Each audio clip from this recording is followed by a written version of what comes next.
By sunrise, the man sworn to protect this town was on the floor, screaming in agony, his secret affair exposed in the most disturbing way imaginable.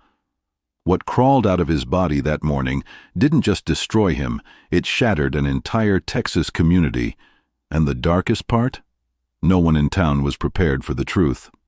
Sheriff Michael Reeves had been the golden boy of Millfield, Texas for over a decade. Church deacon, family man, the kind of lawman who'd tip his hat to every grandmother on Main Street. But beneath that badge lay a secret so vile that when it finally surfaced, it would leave the entire town questioning everything they thought they knew about justice, power, and the man they'd trusted with their lives. Before we dive deeper, let us know in the comments where you're watching from. We'd love to hear from you. And if you're new here, click on the subscribe button so you never miss any of our upcoming videos. Who was Sheriff Reeves really, behind the badge? What secret was Clara Martinez forced to carry? And how did a night of passion turn into a nightmare crawling with horror? These are the questions that haunted Millfield, Texas in the summer of 2019. Questions that would expose corruption so deep it reached the very heart of their law enforcement. Questions that would reveal how one man's unchecked power could destroy multiple lives in ways no one could have imagined. Tonight, we're going to answer every single one of them. Michael Reeves wasn't just any sheriff. At 42, he was everything Millfield, Texas wanted in a lawman. 6'2", silver at the temples, with the kind of steady presence that made worried mothers sleep better at night. He'd been elected 3 times running, each victory more decisive than the last. The man had never lost a case that mattered, never failed to show up at a church fundraiser, and never missed his daughter's soccer games. His wife Sarah taught 3rd grade at the elementary school. Their 2 kids, Emma and Jake, were honor roll students who said yes sir and no ma'am without prompting.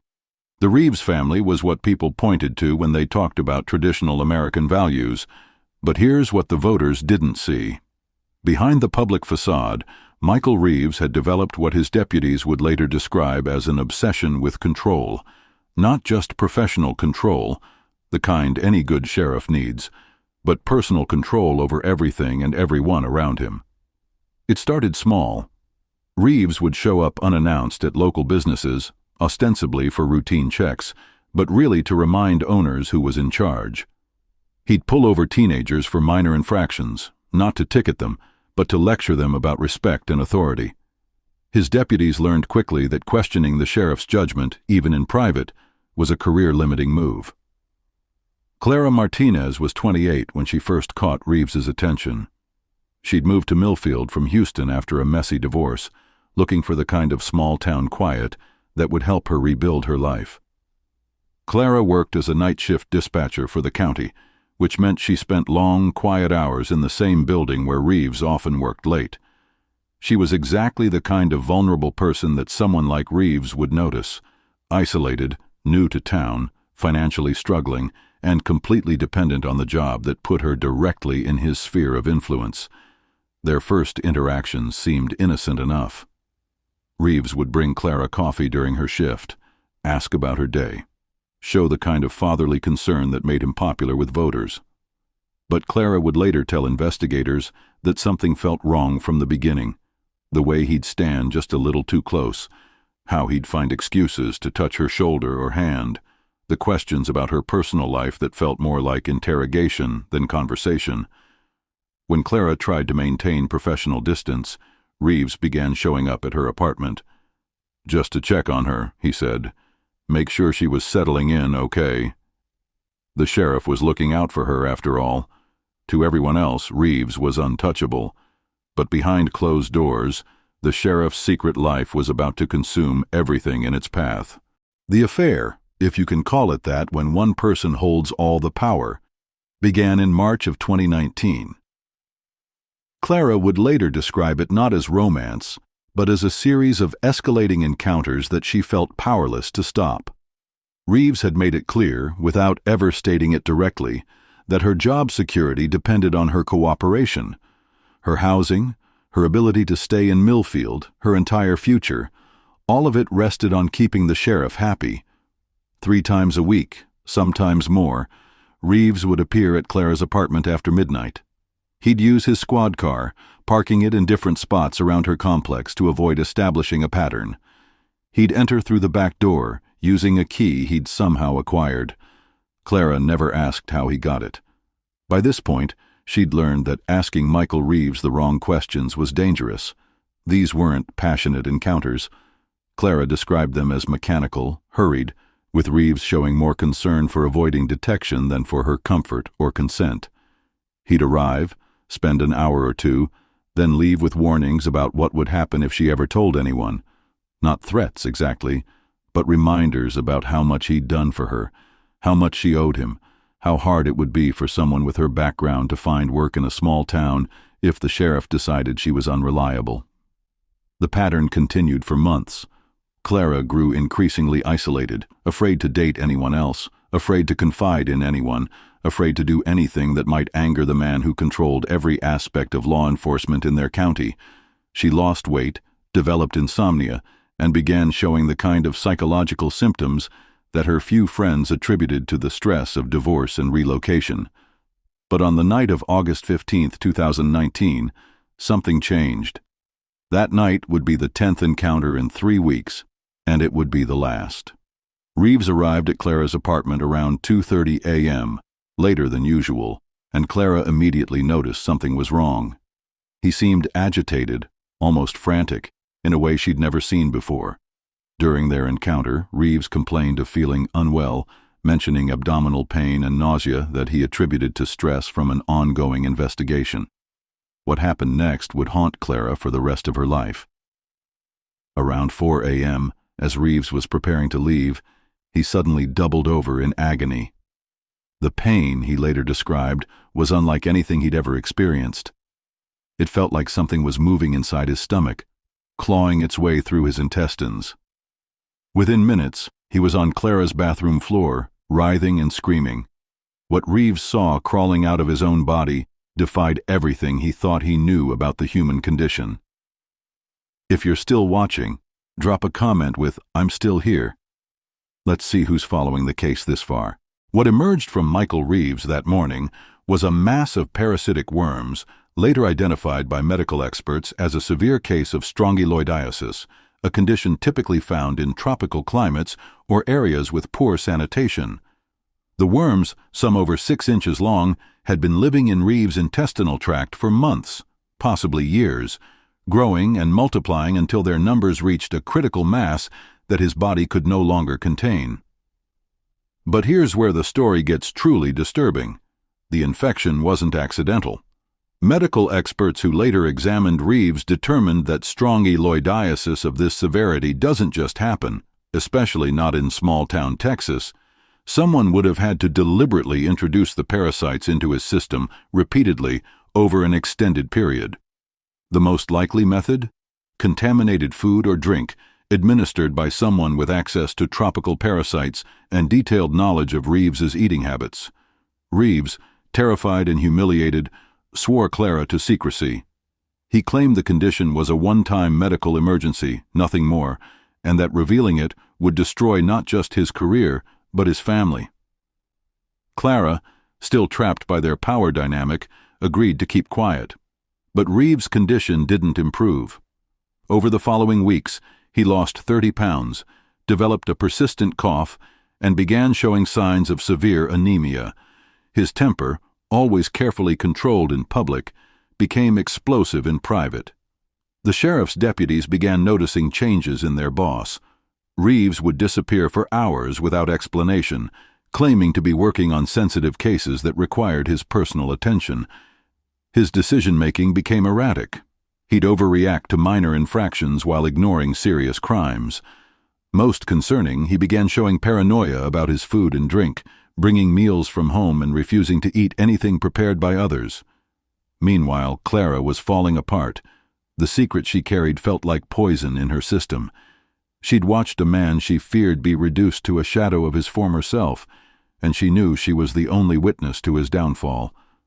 But more than that, she began to suspect that she knew who was responsible for his condition, and that knowledge was more terrifying than anything Reeves had ever done to her.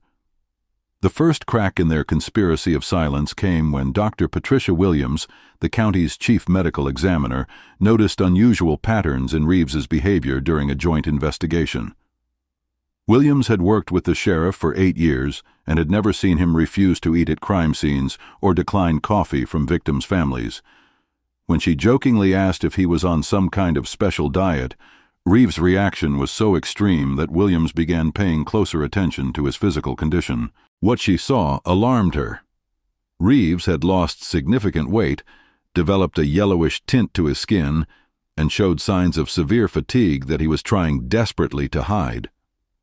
When Williams pressed him about seeking medical attention, Reeves became hostile, accusing her of overstepping her boundaries and threatening to have her removed from cases if she continued to interfere with his personal life.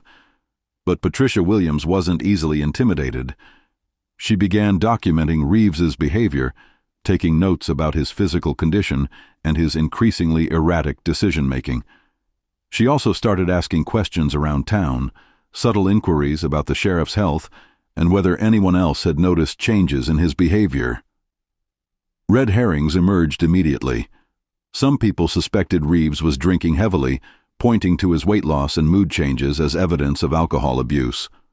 Others whispered about marital problems, suggesting that Sarah Reeves had discovered something about her husband that was eating away at their relationship. A few conspiracy-minded residents even suggested that Reeves was being slowly poisoned by political enemies who wanted to see him removed from office. The truth, however, was far more complex and disturbing than anyone imagined, and it would take Clara's breaking point to bring it all into the light. Clara's breaking point came on September 22, 2019, when she received a phone call that changed everything. The caller was Dr. Elena Rodriguez, a parasitologist from the University of Texas who had been consulting with local medical facilities about unusual cases in the region. Dr. Rodriguez had been contacted by Patricia Williams, who was growing increasingly concerned about several unexplained medical cases in the county, including symptoms that suggested parasitic infections far more severe than anything typically seen in Texas. During their conversation, Dr. Rodriguez asked Clara a question that made her blood run cold. Had she noticed any unusual food or drink in her apartment? Anything that might have been left by someone with access to her living space? Items that appeared normal but had an unusual smell, taste, or texture? Clara's hands began shaking as she realized what Dr. Rodriguez was really asking. Someone had been using her apartment as the delivery system for Michael Reeves's infection. The revelation sent Clara into a panic that forced her to confront a possibility she'd been suppressing for weeks. If someone was deliberately infecting Reeves through her apartment, then she wasn't just a victim of the sheriff's abuse, she was an unwitting accomplice in his destruction. Worse, whoever was doing this knew about their secret relationship and was using it as a weapon. Clara spent 3 sleepless nights wrestling with the implications before she finally called Dr. Rodriguez back. This time she told the truth about everything: the affair, Reeves' condition, and her growing suspicion about how the infection was being transmitted. Dr. Rodriguez listened without judgment, then asked Clara to meet with her and Patricia Williams immediately. The meeting took place at a diner 30 miles outside Millfield, far from anyone who might recognize Clara or report back to Reeves. What Patricia Williams revealed during that conversation was shocking, even by the standards of what Clara had already experienced.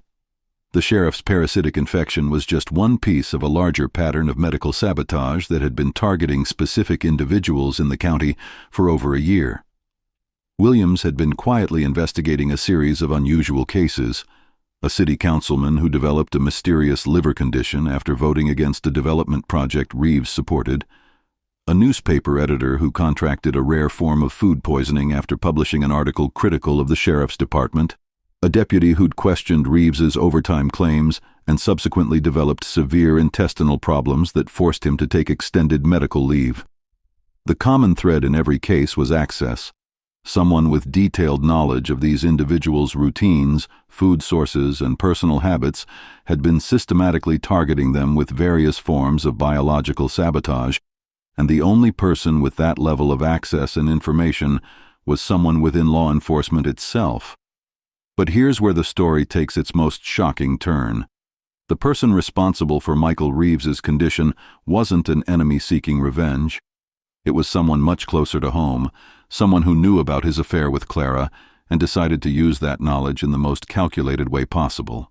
Dr. Rodriguez had analyzed samples from Clara's apartment and found traces of contaminated food products that had been deliberately placed there. But the contamination wasn't random. It was specifically designed to affect someone with Reeves's dietary preferences and eating schedule, someone who knew exactly when he would be in Clara's apartment, what he would consume, and how to mask the contamination until it was too late. The medical evidence pointed to a perpetrator with advanced knowledge of parasitology, access to exotic specimens, and intimate familiarity with Reeves's personal life. Someone who could move freely through the community without arousing suspicion, someone trusted by both Reeves and his victims. Patricia Williams looked across the table at Clara and delivered the revelation that would shatter everything they thought they knew about this case. "Clara," she said quietly, "I believe Michael's wife, Sarah, has been systematically poisoning her husband, and she's been using your relationship with him as the perfect delivery system." The evidence against Sarah Reeves was as methodical as it was damning. Dr. Rodriguez's investigation revealed that Sarah had been ordering biological specimens through the school district's science department for over 18 months, claiming they were for advanced biology projects with her third-grade students. The specimens included parasitic organisms from Central America, exactly the type that had infected her husband. But Sarah's plan was far more sophisticated than simple revenge for her husband's infidelity. Patricia Williams discovered that Sarah had been documenting Michael's extramarital activities for over 2 years, not just with Clara, but with 3 other women in the county. She had photographs, recorded conversations, financial records showing payments for gifts and hotel rooms, a complete dossier that could have destroyed her husband's career and reputation with a single phone call to the local newspaper. Instead, Sarah chose a different form of justice. She decided to let her husband's own appetites destroy him, literally from the inside out. By contaminating food items that she knew Michael would consume during his visits to Clara's apartment, Sarah created a scenario where her husband would suffer progressively while being unable to seek medical help without exposing his affair. The psychological profile that emerged during the investigation painted Sarah Reeves as a woman who had spent years watching her husband abuse his position of authority. She knew about the intimidation tactics, the inappropriate relationships, the way Michael used his badge to coerce vulnerable women, but as the sheriff's wife, she also knew that reporting him through official channels would likely result in a cover-up that protected Michael while destroying her family's financial security. Sarah's method was patient and precise. She would prepare contaminated items during her meal preparation for the family, carefully separating the tainted portions and delivering them to Clara's apartment when she knew her husband would be visiting. Clara never realized that the occasional food items that appeared in her refrigerator, items she assumed Michael had brought, were actually delivered by his wife as weapons in a long-term biological warfare campaign. The investigation revealed that Sarah had been visiting Clara's apartment regularly, using a key she'd duplicated from Michael's set. She would arrive during Clara's work shifts, leaving contaminated food with notes that appeared to be from Michael, romantic gestures that were actually vehicles for parasitic infections designed to slowly destroy him. But Sarah's plan had one fatal flaw. She underestimated her husband's physical resilience and the possibility that his condition would become so severe that it would trigger a medical investigation. When Dr. Rodriguez began tracing the source of the parasitic infections, Sarah realized that her carefully constructed revenge plot was about to be exposed. The final evidence came from Sarah's own computer, where investigators found detailed research about parasitic infections, correspondence with biological supply companies, and a journal documenting Michael's symptoms over several months. In her own words, Sarah described watching her husband waste away while being unable to seek help, calling it the perfect punishment for a man who thought he was above the law. Michael Reeves survived his infection, but his career and reputation were destroyed. The affair with Clara became public knowledge during the investigation, along with evidence of his abuse of power and inappropriate relationships with other women. He was forced to resign from office, faced multiple civil lawsuits, and eventually left Millfield in disgrace. Clara Martinez also left town, but not before filing her own charges against both Michael and Sarah Reeves. Her testimony provided crucial evidence for the prosecution and helped investigators understand the full scope of Sarah's revenge plot. Clara later said that discovering she had been used as an unwitting weapon in a marital war was almost as traumatic as the abuse she suffered from Michael. Sarah Reeves was ultimately convicted of aggravated assault, attempted murder, and conspiracy. She received a sentence of 15 years in prison, during which time her children were raised by relatives who struggled to explain how their mother had become capable of such calculated cruelty. The man who once carried a badge of honor left behind only a legacy of scandal and decay, while the woman who destroyed him proved that sometimes the most dangerous person in your life is the one who knows you best. In small-town America, trust is everything. And when the people trusted above all fall, the whole community pays the price. The Reeves case exposed corruption that went far beyond one man's abuse of power. It revealed how isolation, authority, and secrets can create the perfect conditions for both predation and revenge. Was justice really served, or did Sarah Reeves simply replace one form of abuse with another? The answer depends on whether you believe that calculated biological warfare can ever be justified, even against someone who deserves punishment. Think about Clara Martinez, trapped between a corrupt sheriff and his vengeful wife, used as a weapon in a war she never knew was being fought. What would you have done if you were Clara? Would you have spoken out sooner, knowing it might cost you everything, or would you have stayed silent, hoping the situation would somehow resolve itself?